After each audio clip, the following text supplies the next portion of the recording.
Hello and welcome everybody. Continue करेंगे अपन Indian polity की series जो कि अपन आरओ और एआरओ एग्जाम के लिए कवर आउट कर रहे हैं। पिछले वीडियोस में अपन ने इमरजेंसी प्रोविजन को निपटाया था।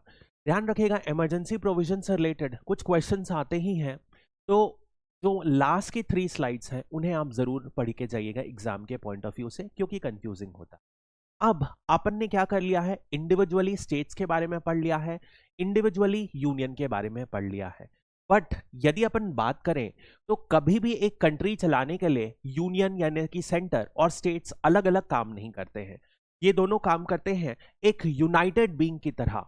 यदि दोनों के बीच में कोऑर्डिनेशन होगी तभी और तभी एक कंट्री अच्छे से काम कर सकती है। इसी वजह से आप देखोगे हमारे संविधान में ये भी प्रोविजंस हैं कि जो ताकि डिस्प्यूट्स ना हो उससे रिलेटेड लॉस प्रेजेंट है। तो इसी वजह से जहां पर याद कीजिए अपन ने पार्ट 5 किसके बारे में डील किया था, यूनियन के बारे में।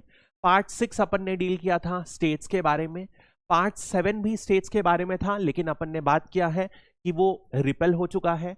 पार्ट 8 जो था वो 9 और 10, ये जो तीनों पार्ट्स हैं, इसमें में से पंचायती राज इंस्टीट्यूशंस, अर्बन लोकल बॉडीज, और उसके बाद फिर पार्ट 10 में अपन ने बात की थी कि डील करते हैं अपन अदर प्रोविजन से रिलेटेड। अब इनके अलावा जो भी यदि अपन बात करें तो सबके बारे में इंडिविजुअली डील हो चुका है, लेकिन दोनों के बीच में कोऑर्डिनेशन बात होती है वो है पार्ट 11 में। पार्ट 11 में बात होती है कि सेंटर और यूनियन के बीच में कैसे कोऑर्डिनेशन होगी। So we will be talking about part 11 and then part 12 में भी ऐसा ही कुछ प्रोविजन है जो फाइनेंशियल कॉपरेशन की बात करता है। वहीं पर पार्ट 11 में जो आप बात करोगे वो लेजिस्लेटिव एंड एग्जीक्यूटिव कोऑर्डिनेशन के बारे में बात करता है बिटवीन सेंटर एंड स्टेट्स। तो which part of the Indian constitution deals with the centre state relation, that would be part 11। और यदि पार्ट 12 होता तो वो भी ऑप्शन में सही होता, बट यहां पे पार्ट 11 होगा। सो यदि अपन बात करें पार्ट 11 में आर्टिकल नंबर 245 से लेकर 255 जो है वो लेजिस्लेटिव कोऑर्डिनेशन के बारे में बात करता है, यानी कि कैसे और कौन से मैटर में कौन लॉ बनाएगा। तो इसमें अपन ने ऑलरेडी देख चुका है कि यहां पर शेड्यूल 7 जो है मेंशन किया गया है। शेड्यूल 7 में अपन ने देखा था 3 तरीके की लिस्ट दी गई है। सबसे पहले है यूनियन लिस्ट, दूसरे नंबर पे है स्टेट लिस्ट, तीसरे नंबर पे है कॉन्करेंट लिस्ट। अब जो भी एक्ट यूनियन लिस्ट में जो भी लिस्ट मेंशन है उसमें कौन लॉ बना सकता है, सिर्फ और सिर्फ पार्लियामेंट। स्टेट लिस्ट में जो जो लिस्ट है उसमें कौन लॉ बना सकता है, सिर्फ और सिर्फ स्टेट लेजिस्लेचर। और कॉन्करेंट यानी कि सेंटर और स्टेट दोनों के दोनों उन लिस्ट में लॉ बना सकते हैं। सो this is territorial extent of loss, यानी कि ये डिस्प्यूट ना हो। फॉर एग्जांपल लेट अस से अपन बात कर रहे हैं करेंसी से रिलेटेड या पोस्टल अफेयर्स के से रिलेटेड, तो ऐसा ना हो फ्यूचर में कि स्टेट अपना लॉ बना दे और सेंटर अपना लॉ बना दे और बाद में लड़ाई हो कौन सा लॉ हो। इसी वजह से आप सोचिए हमारे संविधान का जो मेकर्स थे उन्होंने बना दिया कि सारे के सारे लिस्ट में कौन लॉ बनाएगा। So these two matters are present in the union list, इसीलिए सिर्फ और सिर्फ आप देखोगे पार्लियामेंट ही इन मैटर्स पर लॉ बना सकता है। नेक्स्ट अपन देखते हैं how many subjects are listed in the 7th schedule. तो तीनों लिस्ट में कितने शेड्यूल्स में इन तीनों लिस्ट में कितने कितने मैटर्स हैं वो दिया क्वेश्चन पूछ रहा है। तो यूनियन लिस्ट में टोटल यदि आप देखोगे तो ओरिजिनली 97 सब्जेक्ट्स थे, बाद में एक ऐड हो गया था, तो आज की डेट में 98 सब्जेक्ट्स हैं, 97 + 1। स्टेट लिस्ट में यदि आप देखोगे तो 59 सब्जेक्ट्स हैं। वहीं पर यदि आप कॉन्करेंट लिस्ट में देखोगे तो कितने सब्जेक्ट्स हैं, 52 सब्जेक्ट्स। तो दीज आर द नंबर्स जिसमें स्टेट, यूनियन और सेंटर लॉ बना सकते हैं, यानी कि यूनियन लिस्ट में 98 सब्जेक्ट्स हैं, उन्हीं मैटर्स पर पार्लियामेंट लॉ बना सकता है। तो यूनियन लिस्ट यदि आप देखोगे तो इसमें कौन कौन से मैटर हैं, आप समझो सबसे इंपॉर्टेंट जो नेशनल टॉपिक्स हैं, यानी कि जो पूरा का पूरा नेशन कवर करता है, ऐसे नेशनल टॉपिक्स हैं। और इन टॉपिक्स में पूरे देश में यूनिफॉर्मिटी होने की बहुत ज्यादा जरूरत है। यूनिफॉर्मिटी रिक्वायर्ड है, इसीलिए सिर्फ और सिर्फ पार्लियामेंट को अधिकार दिया गया है कि आप ही इनमें लॉ बना सकते हो। तो देखो जैसे मान लो डिफेंस हो गया, डिफेंस से रिलेटेड, या बैंकिंग हो गया, फॉरेन अफेयर्स से रिलेटेड, इंश्योरेंस से रिलेटेड, एनर्जी से रिलेटेड, इस तरीके के जितने भी इंपॉर्टेंट मैटर्स हैं, इंटर स्टेट ट्रेड यानी कि दो स्टेट्स के बीच में ट्रेड स्मूथली हो सके, सेंसस यानी कि सारा का सारा डेटा एक ही फॉर्म में कलेक्ट किया जा सके, कॉमर्स हो गया, ऑडिट हो गया, इन इंपॉर्टेंट मैटर्स में, ताकि देश भर में कोई प्रॉब्लम ना आए। कभी भी कोई डेटा कलेक्ट करना है फॉर एग्जांपल सेंसस से, तो वो सेंसस का डेटा यदि यूनिफॉर्म रहेगा तो अपन को किसी भी क्राइटेरिया में कंपेयर करना है तो डिस्ट्रिक्ट्स को, ब्लॉक्स को, तहसील लेवल तक अपन कंपेयर कर सकते हैं, क्योंकि जो डेटा का स्टैंडर्ड है वो कौन सेट किया है? पार्लियामेंट, और वो एक यूनिफॉर्म स्टैंडर्ड है। यहीं पर आप देखोगे स्टेट लिस्ट में वो मैटर है जहां पर यूनिफॉर्मिटी ना भी हो, स्टेट के स्टेट अलग अलग स्टेट्स के बीच में डिफरेंस रहे तो भी कोई बड़ा इशू नहीं आएगा। ऐसे मैटर को स्टेट लिस्ट में कहा गया है। जैसे कि जिसमें आप 3 इंपॉर्टेंट मैटर्स याद रखिएगा। पब्लिक ऑर्डर देखा है अपन ने, इसके बाद आता है लैंड रिलेटेड मैटर्स और पुलिस रिलेटेड मैटर्स। ये तीनों बहुत इंपॉर्टेंट मैटर्स हैं जिनके लॉ सिर्फ और सिर्फ स्टेट लेजिस्लेचर ही बनाता है। ये तीनों तो बिल्कुल ध्यान रखिएगा। इसके अलावा क्या होगा, जैसे कि आप देखो पब्लिक हेल्थ, हेल्थ से रिलेटेड जो भी होता है स्टेट के पास होता है। अब इसी वजह से आप देखोगे कई बार ऑफन ये होता है कि बहुत ज्यादा डिफरेंसेस आते हैं स्टेट टू स्टेट में, इन्हीं कारणों की वजह से। तो this is a basic idea. Next यदि अपन बात करें, सो स्टेट लेजिस्लेचर के ऊपर क्या कभी भी पार्लियामेंट लॉ बना सकता है? ये प्रश्न उठा जाता है बार बार, जो अभी अपन समझेंगे। तो एक क्वेश्चन देखते हैं, which of the following subjects were transferred to concurrent list from state list as per the 42nd constitutional amendment act of 1976। अपन ने बात की है बार बार कि जो 42nd कॉन्स्टिट्यूशनल अमेंडमेंट एक्ट है वो एक तरीके से मिनी कॉन्स्टिट्यूशन था, क्योंकि बहुत सारी चेंजेस लाए गए थे इस कॉन्स्टिट्यूशन की तरह। तो यहां पर क्या किया था, 5 स्टेट सब्जेक्ट्स यानी कि सिर्फ और सिर्फ जिस पर स्टेट को अधिकार था बनाने का, उसे क्या किया गया था, इनसे ट्रांसफर करके कॉन्करेंट लिस्ट में कर दिया गया। कॉन्करेंट लिस्ट में करने से क्या हुआ कि अब सेंटर भी इन मैटर्स पर लॉ बना सकती है। तो कौन कौन से ऐसे मैटर्स थे, वही ये क्वेश्चन पूछ रहा है। ये बहुत इंपॉर्टेंट है, जिसमें में से जो 5 सब्जेक्ट थे वो है weight and measures, education, forest था, इसके बाद taking care of wild life, animals and plants, और एडमिनिस्ट्रेशन ऑफ जस्टिस। ये 5 टॉपिक्स थे, जरूर ध्यान रखिएगा, क्योंकि ये पहले स्टेट में थे, बाद में इसे कॉन्करेंट लिस्ट में बना दिया गया। और इससे क्या हुआ, सेंटर को पावर मिल गया कि अब वो इन मैटर्स में लॉ बना सकती है। क्योंकि हो क्या रहा था कि 1970s में ये पाया गया कि जैसे फॉरेस्ट है, तो फॉरेस्ट का थ्रू आउट द कंट्री कोई भी ऐसा मेजर लॉ नहीं था जो फॉरेस्ट को प्रोटेक्ट कर सके। इसी वजह से आप देखोगे 1970s के बाद ये ट्रांसफॉर्मेशन किया गया, तो अलग अलग लॉस लाए गए हैं जो फॉरेस्ट के लिए बनाए गए सेंटर के द्वारा, पार्लियामेंट के द्वारा। इसी वजह से आप देखोगे 1980 का फॉरेस्ट कंजर्वेशन एक्ट या 2006 का फॉरेस्ट रिजर्वेशन एक्ट, जिसमें SC ST को पावर मिलते हैं। तो उस तरीके के लॉ क्यों लाए गए, क्योंकि फॉरेस्ट जो स्टेट लिस्ट में था उसे कॉन्करेंट लिस्ट में मूव कर दिया गया। तो इसी वजह से ऐसा ही एजुकेशन में भी देखा जा रहा था कि क्वालिटी डाउन हो रही थी। इसी वजह से क्या किया, एक लॉ लाया गया जिससे ये पूरे के पूरे सिस्टम को रिवैम्प किया गया। तो this is the basic idea. अब यदि अपन कॉन्करेंट लिस्ट में देखेंगे तो कॉन्करेंट लिस्ट में आप देखोगे ऐसे मैटर्स जहां पर यूनिफॉर्मिटी हो जाए तो अच्छा है, लेकिन यूनिफॉर्मिटी नहीं होगी तो भारत का कोई बहुत बड़ा नुकसान नहीं होगा।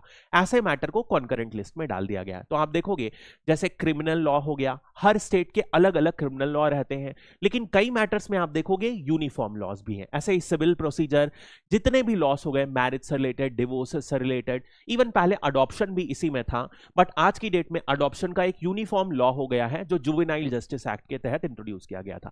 ऐसे सारे प्रोविजंस, पॉपुलेशन कंट्रोल, ये लोगों के वेलफेयर से रिलेटेड, ऐसे सारे के सारे कॉन्करेंट लिस्ट में डाला गया है। और ये 5 आप जरूर ध्यान रखिएगा, जो कि है education, forest, administration of justice और टेकिंग केयर ऑफ जस्टिस और taking care of wild animals and plants. ये जरूर ध्यान रखिएगा ये 5 का। नेक्स्ट अपन बात करते हैं, where are residuary subjects vested according to the constitution. अब ध्यान रखिएगा 7 शेड्यूल में अपन ने क्या बात किया, 3 लिस्ट दी गई है, यूनियन लिस्ट, स्टेट लिस्ट और कॉन्करेंट लिस्ट। अब लेकिन अब आप ऐसा सोचो, क्या इन सारी लिस्ट में सारे के सारे आगे आने वाले भी सब्जेक्ट को रखा जा सकता है? नहीं रखा जा सकता, क्योंकि सब कुछ लिमिटेड है, इतने ही सब्जेक्ट्स हैं। इन लिस्ट के बाहर कभी कोई ऐसी सिचुएशन आई जब लॉ बनाना पड़े तो कौन बनाएगा लॉ? यही क्वेश्चन पूछा गया है। उन पावर को बोला जाता है रेसिडुअरी सब्जेक्ट्स, यानी कि वो सारे सब्जेक्ट्स जो इन तीनों लिस्ट पे नहीं है। तो उसका पावर किसे दिया गया है? उसका पावर कॉन्स्टिट्यूशन मेकर्स ने दिया है पार्लियामेंट को। पार्लियामेंट के ऊपर छोड़ दिया है कि ऐसे सब्जेक्ट्स जो लिस्ट में ना हो आप उसके ऊपर लॉ बना सकते हो।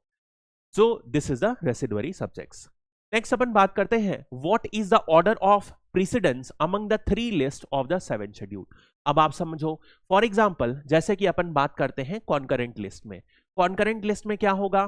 सेंटर भी लॉ बना सकता है, स्टेट भी लॉ बना सकता है।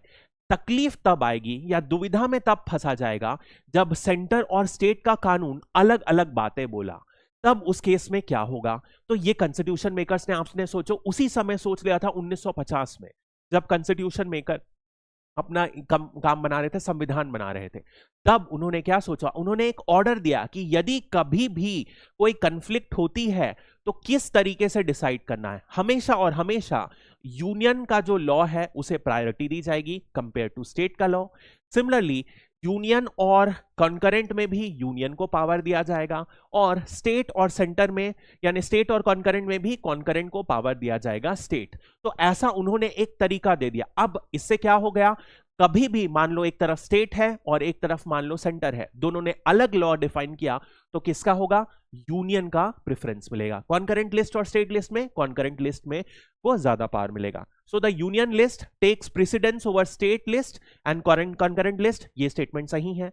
The state list takes precedence over union list and concurrent list, गलत हो गया। The concurrent list takes precedence, गलत हो गया। There is no order of precedence, ये भी गलत हो गया। सबसे ऊपर कौन सी लिस्ट है? यूनियन लिस्ट, फिर कॉन्करेंट लिस्ट, फिर स्टेट लिस्ट। तो ये ऑर्डर है बेसिकली। नेक्स्ट अपन बात करते हैं, under the normal circumstances parliament can legislate on matters under the state list. कौन कौन से चीज में किया जा सकता? अब देखो क्या हुआ कि ये बात क्लियर हो गई कि स्टेट लिस्ट में जितने भी सब्जेक्ट हैं उनके ऊपर कौन लॉ बना सकता है? सिर्फ और सिर्फ स्टेट लेजिस्लेचर लॉ बना सकता है। बट समझ लीजिए कोई ऐसी दुविधा आई, कोई ऐसी प्रॉब्लम वाली सिचुएशन आई जहां पर पार्लियामेंट को लॉ बनाना की जरूरत पड़ी, या कोई ऐसी स्पेशल सर्कमस्टेंसेस आ गई, तो संविधान में लिखा गया है कि 5 ऐसी कंडीशन हो सकती है जब यूनियन यानी कि पार्लियामेंट स्टेट लिस्ट के मैटर में भी लॉ बना सकता है। तो वो कौन कौन सी सिचुएशन है अभी अपन पढ़ेंगे। सबसे पहली सिचुएशन है if Rajya Sabha passes a resolution by 2/3 majority of members. Second है इफ लेजिस्लेचर ऑफ 2 और more states places a request, यानी कि सबसे पहली सिचुएशन क्या है? जब राज्यसभा किसी असाधारण सिचुएशन में, राज्यसभा को क्यों यह पावर दिया गया है? क्योंकि राज्यसभा स्टेट्स को रिप्रेजेंट करती है पार्लियामेंट में। तो यदि राज्यसभा के सारे मेंबर्स जितने प्रेजेंट हैं उसके 2/3 लोग जो प्रेजेंट हैं और वोट कर रहे हैं, उन्होंने बोला कि भैया कोई ऐसी सिचुएशन आ गई है नेशनल इंटरेस्ट में जिससे इस मैटर पर पार्लियामेंट लॉ बनाए तो बेहतर रहेगा, तो ऐसी कंडीशन में पार्लियामेंट लॉ बना सकती है। दूसरी कंडीशन क्या हुई? 2 स्टेट क्या बोले? रिक्वेस्ट प्लेस किए, भैया आप हमारे लिए लॉ बना दो, आप यानी कि पार्लियामेंट हमारे लिए लॉ बना दो, तो भी किया जा सकता है। तीसरी situation to implement international agreement. मान लो इंडिया ने कोई इंटरनेशनल एग्रीमेंट कर दिया, जैसे कि यूनाइटेड नेशंस की ट्रीटी साइन कर दी, उसके तहत क्या कहा गया है कि जितने भी डिप्लोमेट्स हैं उनको इंडिया में फ्रीडम मिलेगी, वो आसपास घूम सकते हैं, उन्हें अरेस्ट नहीं किया जा सकता, इस तरीके के प्रोविजंस हैं। तो उनको इंप्लीमेंट करने के लिए सेंटर ने इंटरनेशनल लेवल पर साइन कर दिया है, तो स्टेट्स को मजबूर किया जा सकता है इस प्रोविजन के की आपको अब ये करना ही पड़ेगा, तो इसमें भी बनाया जा सकता है। इसके अलावा याद कीजिए 2 कंडीशन है जिसमें अपन ने ऑलरेडी पढ़ चुके हैं पहले। वो कौन सी 2 कंडीशन है? सबसे पहले है नेशनल इमरजेंसी, जो अपन ने पिछले वीडियो में पढ़ा था, आर्टिकल नंबर 352। इसके अलावा प्रेसिडेंट रूल या स्टेट इमरजेंसी, जिसमें की प्रोविजन है आर्टिकल 356 में। इन दोनों में भी क्या मिलता है? पार्लियामेंट को राइट मिल जाती है कि वो स्टेट लिस्ट में जितने भी मैटर्स हैं उनके में लॉ बना सकते हैं। तो ये 5 कंडीशन है, ध्यान रखिएगा। यदि राज्यसभा रेजोल्यूशन पास करे, यदि 2 स्टेट्स रिक्वेस्ट करें तब, तीसरे नंबर पे यदि कोई इंटरनेशनल ट्रीटी इंप्लीमेंट करना है, चौथा नेशनल इमरजेंसी, पांचवा स्टेट इमरजेंसी। ये 5 प्रोविजन में ही सिर्फ और सिर्फ क्या हो सकता है, पार्लियामेंट को राइट मिल जाएगी कि वो स्टेट लिस्ट में भी लॉ बना सकते हैं। That is a basic idea. Next अपन बात करते हैं एडमिनिस्ट्रेटिव रिलेशनशिप। तो ये भी पार्ट 11 पर है, जहां पर आर्टिकल नंबर अपन ने देखा 245 से लेकर 255 इसमें डील करता है लेजिस्लेटिव मैटर्स में। वहीं अगले जो कुछ आर्टिकल्स हैं 256 से लेकर 263 वो किस में डील करते हैं, वो एग्जीक्यूटिव या एडमिनिस्ट्रेटिव मैटर्स पे डील करते हैं। तो इनके बारे में समझते हैं। अब जैसे कि आप देखोगे लेजिस्लेटिव मैटर में जो कुछ भी लिखा है, यूनियन लिस्ट का कौन लॉ बना सकता है, सिर्फ और सिर्फ parliament. Legislative matter of state में कौन बना सकता है, सिर्फ और सिर्फ स्टेट। कॉन्करेंट में दोनों बना सकते हैं। ऐसा ही एग्जीक्यूटिव मैटर्स में भी लिस्ट बनाई गई है कि एक बार जो लॉ बन गया, सपोज लॉ बन गया, क्या लॉ बनने से काम होता है, नहीं होता है। क्यों नहीं होता है, क्योंकि जब तक लॉ को एडमिनिस्टर ना किया जाए, इंप्लीमेंट ना किया जाए, तब तक ये कभी भी डिसाइड नहीं होता है। तो ये लॉ को इंप्लीमेंट कौन करेगा, एग्जीक्यूटिव अथॉरिटी। और वो एग्जीक्यूटिव अथॉरिटी कौन है, तो यूनियन लिस्ट में कौन सी है एग्जीक्यूटिव अथॉरिटी, जो सेंटर है यानी कि सेंट्रल गवर्नमेंट होगी। स्टेट लिस्ट में कौन है, जो स्टेट गवर्नमेंट होगी वो अथॉरिटी होगी।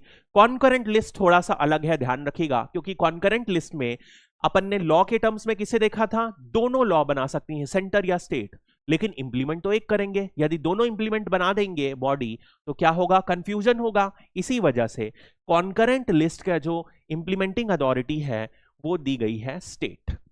तो दिस इज द ऑर्डर, यानी कि एडमिनिस्ट्रेटिव पावर में थोड़ा सा अलग इशू है, जहां पर यूनियन और स्टेट का तो सिमिलर है, लेकिन कॉन्करेंट लिस्ट का जो एडमिनिस्ट्रेटिव पावर है वो स्टेट को दिया गया है। So this is the order, centre, state and state. तो B is the correct answer. तो this is what we have. अब देखिए इसी के अंदर क्या हुआ है, एसेंशियल कॉमोडिटी एक्ट, एक आप सुने होंगे एस्मा भी होता है, एसेंशियल सर्विस मैनेजमेंट एक्ट। अब होता क्या है, कुछ मान लीजिए जैसे कि एम्बुलेंस वर्कर हो गए, या तो कुछ पब्लिक हेल्थ वर्कर हो गए, डॉक्टर्स हो गए, नर्सेस हो गए, आशा वर्कर्स हो गए, इन लोग मान लीजिए स्ट्राइक में चले गए, तो क्या होगा, ये बहुत ही एसेंशियल सर्विस है जिसके बिना पूरे की पूरी कंट्री की हेल्थ सर्विसेज खराब हो सकती है। तो ऐसी कंडीशन में क्या होता है, एक लॉ लाया गया है एस्मा, किसके तहत लाया गया है, कॉन्करेंट लिस्ट के तहत लाया गया है। तो ये लॉ कौन पास किया है, ये लॉ पास किया है पार्लियामेंट में, लेकिन इसके लिए इंप्लीमेंटिंग अथॉरिटी कौन है, स्टेट्स इंप्लीमेंट करते हैं। यानी कि ये किस एक्ट के तहत है, कॉन्करेंट लिस्ट के तहत इसको डिफाइन किया गया है, जिसमें लॉ कौन बनाया, लॉ पार्लियामेंट बनाया, लेकिन इंप्लीमेंट कौन करता है, जिस स्टेट में ये इंपोज है वहां पर इंप्लीमेंट किया जाता है। क्यों, क्योंकि state are the ones that are going to be affected by this, तो स्टेट के पास अथॉरिटी होनी चाहिए इंप्लीमेंट की, इसीलिए ये प्रोविजन दिया गया है। नेक्स्ट अपन पार्ट 12 में चले जाते हैं, जहां पर फाइनेंशियल रिलेशन के बारे में कहा गया है। तो बिल्कुल वही उसी तरीके की बात है कि टैक्सिंग पावर का क्या है, यदि आप देख लो यूनियन लिस्ट में जो कहा गया है उसका लॉ कौन बना सकता है, पार्लियामेंट। स्टेट लिस्ट में है, कौन बना सकेगा, सिर्फ और सिर्फ स्टेट लेजिस्लेचर बना देगा। और कॉन्करेंट लिस्ट में अभी तक कोई भी एंट्री नहीं थी, यानी कि कोई ना कोई मैटर यूनियन लिस्ट में था तो उसमें पार्लियामेंट लॉ बनाती थी, कोई ना कोई मैटर स्टेट लिस्ट में था। लेकिन जब से जीएसटी इंट्रोड्यूस हुआ है 101st कॉन्स्टिट्यूशनल अमेंडमेंट एक्ट के तहत, तब जीएसटी के केस में एक कॉन्करेंट लिस्ट ऐड कर दी गई है। तो जीएसटी का जो पूरा का पूरा अमेंडमेंट है उसमें क्या हुआ है, अब एक जीएसटी काउंसिल बनी है और जीएसटी काउंसिल डिसाइड करती है रेट। तो जीएसटी काउंसिल में जो मेंबर्स होते हैं वो यदि आप देखोगे तो उसमें सेंटर प्लस स्टेट दोनों होते हैं, जिसमें सेंटर की जो वोटिंग राइट है 1/3 होती है और 2/3 वोटिंग राइट सारे बचे कुचे स्टेट्स की मिला के होती है। तो इसी वजह से जो कॉन्करेंट लिस्ट में एक ऐड कर दिया गया है वो है जीएसटी। लेकिन रेसिडुअरी पावर किसके पास है, बिल्कुल और बिल्कुल वैसे ही पार्लियामेंट के पास है। कोई भी ऐसे रेसिडुअरी लिस्ट में जो मेंशन नहीं है उसमें टैक्स लगाना है तो सिर्फ और सिर्फ पार्लियामेंट ही लगा सकेगा। नेक्स्ट अपन बात करते हैं which among the following statements correctly reflect the borrowing powers of central and state government? अब देखो संविधान में एक लिमिट सेट की गई है कि कौन किससे कितना बोरो कर सकता है। तो यहां पर क्या है कि यदि सेंट्रल गवर्नमेंट को बोरो करना है तो वो कहां से बोरो कर सकती हैं? वो इंडिया से बोरो कर सकती हैं और विदेश से भी यानी कि फॉरेन कंट्री से भी बोरो कर सकती है। लेकिन यहां पर स्टेट्स के लिए दिया गया है कि स्टेट्स सिर्फ और सिर्फ इंडिया से बोरो कर सकते हैं। सबसे पहले ये चीज कहा गई है। लेकिन दूसरी कंडीशन क्या कहा गई है? जब भी बोरो करते हैं तो सेंटर किसका? कंसोलिडेटेड फंड ऑफ इंडिया को गारंटी रखकर बोरो कर सकेगा। स्टेट कैसे बोरो करेगा? स्टेट बोरो करेगा कंसोलिडेटेड फंड ऑफ स्टेट को गिरवी रख के, को गारंटी की तरह रख के, गिरवी नहीं गारंटी की तरह रखकर उससे बोरो कर सकता है। और दोनों के केस में मैक्सिमम लिमिट कितनी सेट करी जा सकती है बोरो में? तो वो लॉ से डिसाइड होगा। सेंटर के केस में ऐसा लॉ कौन बनाएगा? पार्लियामेंट। वहीं स्टेट के केस में कौन ऐसा लॉ बनाएगा? वो स्टेट का लेजिस्लेचर लॉ बनाएगा। लेकिन एक बात और कही गई है जो लिमिटेशन दिखाई जाती है स्टेट की तरफ से। यदि मान लो कभी भी स्टेट को कुछ पैसा देना है सेंटर को, यानी कि कुछ ना कुछ पैसा लिया है स्टेट सेंटर से, तो जब भी फ्यूचर में स्टेट को लोन लेनी होगी तो स्टेट को क्या करना होगा? परमिशन लेनी पड़ेगी सेंटर की। जब सेंटर हां बोलेगा तभी और तभी जो है स्टेट आगे से लोन ले सकता है। ये एक एक्स्ट्रा प्रिकॉशनरी तौर पर दिया गया है। देखो ऐसा इसलिए कहा गया है तो आप क्योंकि देखोगे, क्योंकि क्या होता है कि एक रिस्पॉन्सिबल, आप कई बार डेमोक्रेसी में क्या होता है पॉपुलस स्कीम के चक्कर में, जैसे कि अभी रिसेंटली नरेंद्र मोदी जी ने रेवड़ी कल्चर कहा गया है कि फ्री में आप बिजली बांट दो, फ्री में पानी बांट दो, फ्री में कुछ सारी इंपॉर्टेंट ऐसे अनएसेंशियल चीजें बांट दो, जिससे जो एक्सपेंडिचर है स्टेट्स का बहुत ज्यादा बढ़ जाता है और उस बेसिस में पार्टीज अपना वोट मांग लेती हैं। लेकिन क्या होता है, जो इकोनॉमी है, जो डेफिसिट है, वो ज्यादा बढ़ते जाता है। इसी वजह से ये कहा गया है। और इसी के तहत अपन इकोनॉमी में पढ़ेंगे FRBM एक्ट को इंट्रोड्यूस किया गया है, fiscal responsibility budget management act. इसको अपन इकोनॉमी में पढ़ेंगे। तो अभी देखते हैं इसके लिए, both can borrow within India as well as outside. गलत, सेंटर ही इंडिया और आउटसाइड से बोरो कर सकता है। Centre can borrow both within India and outside, but states can borrow only within India. ये provision सही है और इसी यही आंसर होगा। नेक्स्ट अपन बात करते हैं, Punchhi and Sarkaria commission were set up to study to make up the recommendations regarding. दो कमिटी सेटअप की गई थी, बहुत इंपॉर्टेंट कमिटी है, ध्यान रखिएगा, सरकारिया कमिटी और पुच्ची कमीशन। ये किस मैटर्स को डील करने के लिए सेटअप की गई थी? तो ये दोनों सेटअप की गई थी कब? ताकि इंटर स्टेट रिलेशन के बीच को स्टडी किया जा सके, यानी कि सेंटर और स्टेट के बीच में रिलेशन स्टडी हो सके और स्टेट के बीच में भी कोई मुठभेड़ है, कोई प्रॉब्लम है, तो वो सारे को स्टडी करके कॉन्स्टिट्यूशन डिफाइन करता है। ऐसा कुछ किया गया है, ठीक है। अब ये जो कमीशन है 1990s में सेटअप की गई थी और सरकारिया कमीशन 1960s में सेट की गई थी। और दोनों का काम यही था कि कोई भी कंफ्लिक्ट हो इन तीनों के बीच में, सेंटर स्टेट और स्टेट के बीच में, उनको स्टडी करके करेगी। तो reorganisation of state in the country, बिल्कुल गलत। इसकी कमीशन अपन ने पढ़ी है, ये कौन सी सेटअप थी? 1953 में फैजल अली कमीशन सेटअप की गई थी। तो trends in centre state relationship, this is the basic idea. Next अपन बात करते हैं, which article of the constitution provides for adjudication of interstate water disputes. अब आप सोच लो 1950 में जब लॉ बनाया, जब संविधान बना था, तभी हमारे संविधान के जो बनाने वाले थे उन लोग प्रिडिक्ट कर लिए थे कि आगे जमाने में क्या होगा, पानी जो कि नदियां से आएगी, पर्टिकुलरली फ्रेश वाटर, उसकी कमी होगी। और जब कमी होगी तो बहुत सारी नदियां स्टेट से बहती हैं, दो से ज्यादा स्टेट में बहती हैं, एक से ज्यादा, दो तीन, कई बार और ज्यादा में बहती हैं, तो उनके बीच में लड़ाई होगी। तब कैसे सॉल्व किया जाएगा? सोचो, इतने फार साइटेड थे हमारे कॉन्स्टिट्यूशन मेकर्स, तो उन्होंने क्या दिया, एक आर्टिकल दिया है जिसमें इंटर स्टेट वाटर डिस्प्यूट को एड्रेस किया जाए। तो ये कौन सा आर्टिकल में है? ये आर्टिकल नंबर 262, ठीक है, इसमें सेटअप करेंगे। और अगर आगे देखेंगे अपन, इसी के तहत पार्लियामेंट ने 2 एक्ट पास किए हैं। तो नेक्स्ट आर्टिकल 262 में क्या लिखा है कि पार्लियामेंट क्या कर सकता है, एक लॉ पास कर सकता है। ये लॉ क्या करेगा, ये पूरे के पूरे प्रोसीजर को डिफाइन करेगा कि यदि 2 और 2 से ज्यादा स्टेट के बीच में लड़ाई होती है रिवर को लेकर, तो कैसे सेटअप होगा। इसमें यह भी कहा गया है कि यदि पार्लियामेंट चाहे तो सुप्रीम कोर्ट को इस पूरे के पूरे मुद्दे से बाहर रख सकता है, ये तक कहा गया है। तो ये बहुत ही इंपॉर्टेंट है। नेक्स्ट अपन देखते हैं, which act of the Indian parliament provides for adjudication of disputes regarding use. अब देखो इसमें क्या कहा गया 262 के अंदर कि पार्लियामेंट चाहे तो एक लॉ बना सकता है। तो अब ये प्रश्न पूछ रहा है कौन सा लॉ एक्चुअली पार्लियामेंट ने बनाया, यदि बनाया है तो उस एक्ट का नाम क्या है, इंटरस्टेट वाटर डिस्प्यूट एक्ट 1956। इसमें यह एक्ट बनाया गया है जो डिसाइड करता है कि प्रोसेस यदि कंफ्लिक्ट होती है तो क्या क्या प्रोसेस फॉलो किया जाएगा और कैसे डिस्प्यूट को रिजॉल्व किया जाएगा।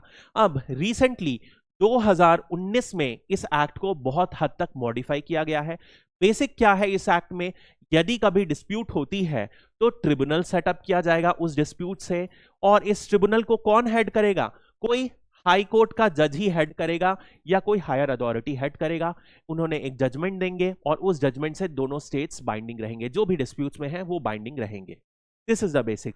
और इसी तहत क्या आप देखोगे अभी तक 9 ट्रिब्यूनल सेटअप करे जा चुके हैं। लेटेस्ट जो है महानदी रिवर ट्रिब्यूनल सेटअप किया गया है जो कि उड़ीसा और छत्तीसगढ़ के बीच में डिस्प्यूटेड है।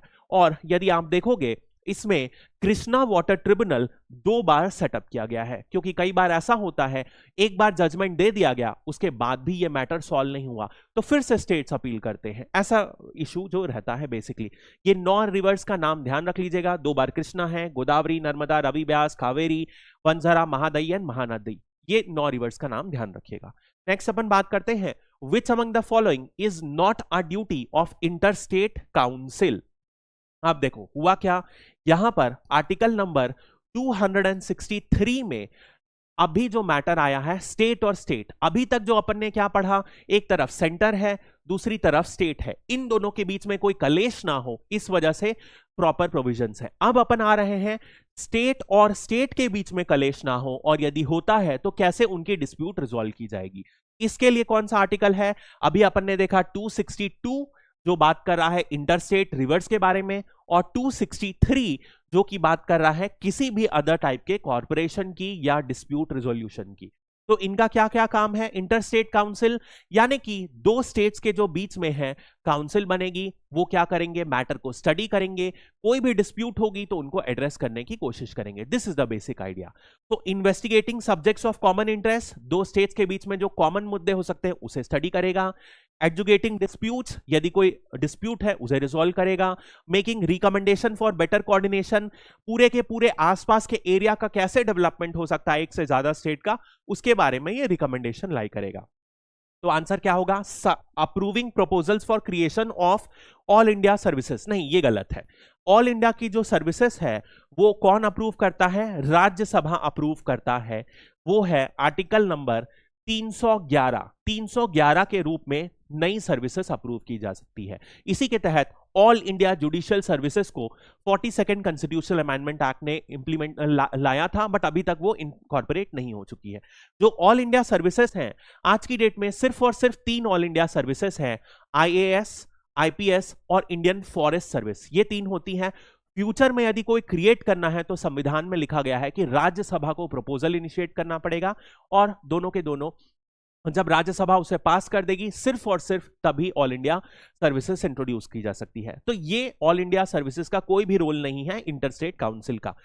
बाकी मैटर्स को स्टडी करना जो 2 स्टेट्स को अफेक्ट करते हैं, कोई लड़ाई होती है तो उनको समझना इंटरस्टेट काउंसिल की ड्यूटी है।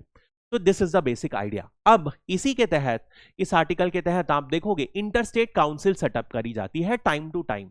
कौन सेटअप करता है, president is the authority setup करता है। अब यदि इसके बारे में आप देखोगे मेंबर्स, तो इसके जो चेयरमैन हैं वो हैं प्राइम मिनिस्टर, और जितने भी जो स्टेट्स हैं उनके चीफ मिनिस्टर इसके मेंबर रहते हैं। कोई यूनियन टेरिटरी है उसके एडमिनिस्ट्रेटर या तो चीफ मिनिस्टर, यदि लेजिस्लेचर है वो भी उनके मेंबर रहते हैं। इसके अलावा यदि आप देखोगे तो 6 सेंट्रल मिनिस्टर जो रहते हैं वो इसके मेंबर रहते हैं, जिन्हें प्राइम मिनिस्टर नॉमिनेट करता है, और इसमें में से 6 में से एक मिनिस्ट्री ऑफ होम अफेयर्स के जो मंत्री रहते हैं वो जरूर मेंबर रहते हैं। तो ये इनका कंपोजिशन है, ध्यान रखिएगा। ये जो रिकमेंडेशन देते हैं ये सिर्फ और सिर्फ एडवाइजरी रहती है, यानी कि बाद में चाहे तो स्टेट इन्हें फॉलो कर सकते हैं या ठुकरा सकते हैं, रिजेक्ट कर सकते हैं ऑल टुगेदर। नेक्स्ट अपन बात करते हैं, which of the following types of trade and commerce is guaranteed under guaranteed freedom under article 301 of the Indian constitution. अब देखो क्या है, भारत है एक कंट्री, एक कंट्री का क्या है कि रेस्ट्रिक्शन नहीं होनी चाहिए किसी भी चीज में। तो याद कीजिए अपन ने आर्टिकल 19 के अंदर पढ़ा था कि फ्रीडम ऑफ मूवमेंट है, यानी कि कोई भारतीय कहीं पर भी इंडिया में मूव कर सकता है, कहीं पर भी चाहे जहां वो सेटल हो सकता है, सब्जेक्ट टू एक या दो रेस्ट्रिक्शन जो वहीं पर मेंशन है। तो उनको छोड़कर कहीं पर भी घूम सकता है, रह सकता है। पर क्या इतना होने से हो जाएगा? नहीं, freedom of trade and commerce भी होनी चाहिए। तो 301 में क्या दिया गया है कि जो फ्रीडम है जो ट्रेड की वो रखी जाएगी, यानी कि trade through out the country जो है वो फ्री रहेगा, ट्रेड में कोई टैक्स नहीं लगाया जाएगा। तो that is the basic idea, यानी कि only interstate trade and commerce, only नहीं, ये इंटर स्टेट की भी बात कर रहा है प्लस इंट्रा स्टेट की भी बात कर रहा है। इंटर स्टेट मतलब कि दो स्टेट के बीच में, और इंट्रा स्टेट मतलब विद इन स्टेट की भी बात कर रहा है। नेक्स्ट, ओनली इंट्रा स्टेट गलत, both inter state and intra state trade and commerce is free. That is the basic idea. Next अपन यही चीज को समझते हैं, लेकिन इसमें क्या दिया गया है, पार्लियामेंट या तो स्टेट लेजिस्लेचर कुछ ना कुछ चाहे तो रेस्ट्रिक्शन लगाया जा सकता है, यानी कि कुछ टैक्स इंपोज कर दिया जा सकता है यदि ऐसा लगा जाए कि नेशनल इंटरेस्ट में ये जरूरी है। तो क्या किया जा सकता है, कुछ टैक्स लगाया जा सकता है या तो पार्लियामेंट के द्वारा या तो स्टेट लेजिस्लेचर के द्वारा। आमतौर पर क्या है, इंटरस्टेट और intrastate trade and commerce free है, लेकिन पार्लियामेंट और स्टेट लेजिस्लेचर कुछ ना कुछ रेस्ट्रिक्शन लगा सकते हैं। नेक्स्ट अपन बात करते हैं, अभी तक जो अपन बात कर रहे थे सारे के सारे संवैधानिक प्रोविजन है। अब इसी संविधान के अलावा यहां पर कुछ स्टेचरी प्रोविजन भी है। स्टेचरी प्रोविजन यानी कि जो लॉ से बनाए गए हैं, जो लॉ कुछ स्टेट और स्टेट के बीच में कोऑर्डिनेशन के बारे में बात करता है। तो उसका एक सबसे इंपॉर्टेंट है जोनल काउंसिल। तो जोनल काउंसिल एक पार्लियामेंट के लॉ के द्वारा सेटअप किया गया है। ध्यान रखिएगा, ये कॉन्स्टिट्यूशन के द्वारा नहीं सेटअप है, ये पार्लियामेंट के लॉ के द्वारा सेटअप किया गया है, यानी कि ये एक संवैधानिक बॉडी नहीं है, ये एक स्टेचरी बॉडी है, क्योंकि इसे पार्लियामेंट के लॉ के द्वारा सेटअप किया गया है। क्वेश्चन ये है, जोनल काउंसिल्स कौन से लॉ के द्वारा सेटअप किए गए हैं? तो उसके लिए स्टेट रीऑर्गेनाइजेशन एक्ट ऑफ 1956 के अंदर इसे सेटअप किया गया था। याद करिए, अपन ने जब पहले पढ़ा था first article union of India के बारे में, उसमें अपन ने पढ़ा था जब भारत आजाद हुआ तो स्टेट्स कितने कैटेगरी में थे, A B C D, 4 categories में थे।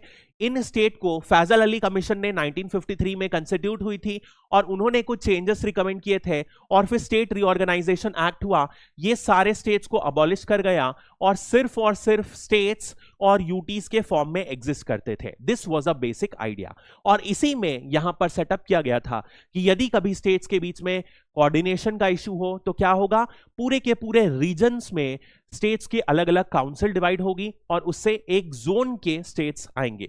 तो आप देखोगे पूरी की पूरी कंट्री को यदि आप देखोगे 5 भागों में डिवाइड किया गया, western, northern, central, eastern and southern. North eastern बाद में आएगा, इसको अभी अलग ध्यान रखिएगा। ये जो पांचों के पांचों हैं, ये क्या हुए, स्टेट्स के अंदर काउंसिल बनी और इसके तहत 1956 में ये अलग जोन्स बने, जिसका सेंटर वेस्टर्न में आप देखोगे तो मुंबई में है, सदर्न में देखोगे तो चेन्नई हेडक्वार्टर है, सेंट्रल देखोगे तो इलाहाबाद है, और ईस्टर्न का हेडक्वार्टर कोलकाता है। यदि आप देखोगे तो ये सारे के सारे स्टेट्स क्या हैं, जम्मू एंड कश्मीर से लेकर टेरिटरी यूटी ऑफ लद्दाख से लेकर हिमाचल प्रदेश, पंजाब, हरियाणा, उधर आएगा राजस्थान। वेस्टर्न में आप देखोगे तो गुजरात, महाराष्ट्र, गोवा आएगा, सदर्न में सारे सदर्न स्टेट्स, इसके अलावा आया सेंट्रल में देखोगे तो उत्तराखंड आया, यूपी आया, उसके बाद यहां पर आ जाएगा एमपी, छत्तीसगढ़, ईस्टर्न में आ जाएगा झारखंड, उड़ीसा, और ऊपर आ जाएगा बिहार। और नॉर्थ ईस्टर्न के जो हैं सारे के सारे स्टेट्स, ये जो नॉर्थ ईस्टर्न है ये एक अलग एक्ट सेटअप किया गया था, उसके लिए सेटअप किया गया था north eastern council act of 1971, यानी कि जहां सारे के सारे जो जोनल काउंसिल्स हैं वो 1956 के स्टेट रीऑर्गेनाइजेशन एक्ट से सेटअप किए गए। वहीं जो नॉर्थ ईस्टर्न काउंसिल है, जो 7 स्टेट्स नॉर्थ ईस्टर्न के यानी कि मेघालय, आसाम, अरुणाचल प्रदेश, मिजोरम, नागालैंड, मणिपुर और त्रिपुरा, ये 7 states of north east plus Sikkim को भी नॉर्थ ईस्टर्न काउंसिल में ही इनकॉर्पोरेट किया है। 1971 के एक्ट से इसे एक सेपरेट जोनल काउंसिल बनाई गई थी। इसके लिए एक सेपरेट एक्ट है। That is the basic idea. Next अपन बात करते हैं which among the following is not a member of zonal council. जो भी जोनल काउंसिल है उसके आप देखोगे सारे के सारे जो चीफ मिनिस्टर हैं वो उस स्टेट के प्रेजेंट रहते हैं। इसके अलावा जो मिनिस्ट्री ऑफ होम अफेयर्स के जो मिनिस्टर रहते हैं वो क्या रहते हैं, इसके चेयरमैन रहते हैं। जो चीफ मिनिस्टर हैं उसमें में से एक चीफ मिनिस्टर को चेयरमैन की तरह सेलेक्ट किया जाता है, वाइस चेयरमैन की तरह, और सफल होके सारे के सारे जितने भी स्टेट्स हैं उनको लाइन बाय लाइन मौका मिलता है। 2 ministers nominated from each state. इसके अलावा कोई यूनियन टेरिटरी है तो वो भी उसमें शामिल रहते हैं। अ जज ऑफ द हाई कोर्ट, बिल्कुल नहीं, जज का कभी भी कोई रिलेशन नहीं है। ये स्टेट के बीच में डिस्प्यूट हो तो सिर्फ और सिर्फ क्या किया गया है, एग्जीक्यूटिव लोगों को शामिल किया है, जुडिशरी का कोई भी मेंबर शामिल नहीं होता।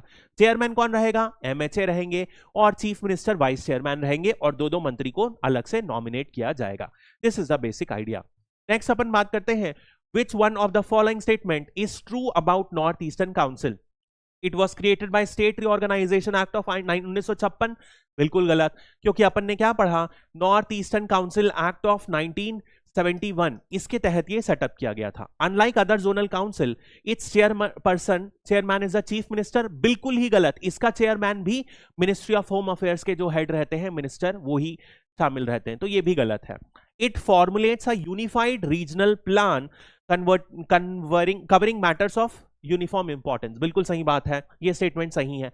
It has 7 members including Sikkim. गलत, 8 मेंबर होते हैं, 7 नॉर्थ ईस्ट के स्टेट्स प्लस सिक्किम, वो जो है तो 8 स्टेट मेंबर्स हो जाएंगे। तो ध्यान रखिएगा, बाकी सारे के सारे काम जो नॉर्थ ईस्टर्न काउंसिल है उसके सिमिलर हैं, लेकिन यहां पर 2 एक्स्ट्रा रिस्पॉन्सिबिलिटी दी गई है नॉर्थ ईस्टर्न काउंसिल को। एक सबसे क्या है, एक ये यूनिफाइड रीजनल प्लान बनाता है, और दूसरे नंबर पर यदि आप देखोगे तो ये स्टेट्स को लेकर क्या करता है, सिक्योरिटी मेजर्स को स्टडी करता है। ये दोनों के मैटर पर इनको एक्स्ट्रा ड्यूटी दी गई है नॉर्थ ईस्टर्न काउंसिल को। बाकी सारी की सारी ड्यूटी सेम है। अब देखो क्विकली यदि मैं सम अप करूं तो क्या किया है अपन ने, सेंटर और स्टेट के बीच के मैटर्स को समझा है, जहां पर ड्यूटीज को डिफाइन किया गया है। यानी कि जहां पर अपन लेजिस्लेटिव मैटर को डिफाइन करेंगे, लॉ को के लिए क्या किया गया है, 7th शेड्यूल है। 7th शेड्यूल में 3 लिस्ट डिफाइन की गई हैं, यूनियन, स्टेट और कॉन्करेंट। यूनियन और स्टेट ही बनाते हैं लॉस। कॉन्करेंट लिस्ट में सेंटर और पार्लियामेंट, यानी पार्लियामेंट और लेजिस्लेचर दोनों लॉ बना सकते हैं। लेकिन एग्जीक्यूटिव के लिए थोड़ा सा मैटर अलग है, जहां पर यूनियन लिस्ट का किसको दिया गया है, सेंटर को, वहीं पर स्टेट लिस्ट का किसे दिया गया है, स्टेट को। लेकिन कॉन्करेंट लिस्ट का मैटर किसे दिया गया है, यहां पर भी स्टेट को दिया गया है। और इसके अलावा अपन ने देखा, यदि कभी स्टेट और स्टेट के बीच में झगड़ा हो तो क्या हो, अलग अलग ऑपरेटर्स दिए गए हैं। जैसे कि अपन ने देखा आर्टिकल 262 में इंटरस्टेट रिवर्स के बारे में किया गया है। 263 में अपन ने देखा कभी भी इंटरस्टेट इश्यूज को सॉल्व करने के लिए प्रेसिडेंट क्या कर सकते हैं, इंटरस्टेट काउंसिल कर सकते हैं। ये दोनों संवैधानिक मेजर्स दिए गए हैं। इसके अलावा बहुत सारे स्टेचरी मेजर्स हैं, जैसे कि जोनल काउंसिल्स हैं, जो कि मेजरली 1956 के स्टेट रीऑर्गेनाइजेशन एक्ट के तहत सेटअप किए गए हैं। ये सारे स्टेप्स किस लिए दिए गए हैं, ताकि कभी भी स्टेट या सेंटर के बीच में कोई गड़बड़ होती है तो मिलके बात कर सके और मैटर को आपस में सुलझा सके। तो दैट इज द बेसिक्स। इसी के साथ हमारा एक और टॉपिक खत्म हो जाता है। इसके अलावा हमारे 2 और इंपॉर्टेंट टॉपिक्स बचे रहेंगे जो अपन सक्सेसिव क्लास में खत्म करेंगे। कल हमारा पॉलिटी पूरी तरीके से खत्म हो जाएगा, and then we will be moving towards economy. That's all for this video. Thank you and have a great day.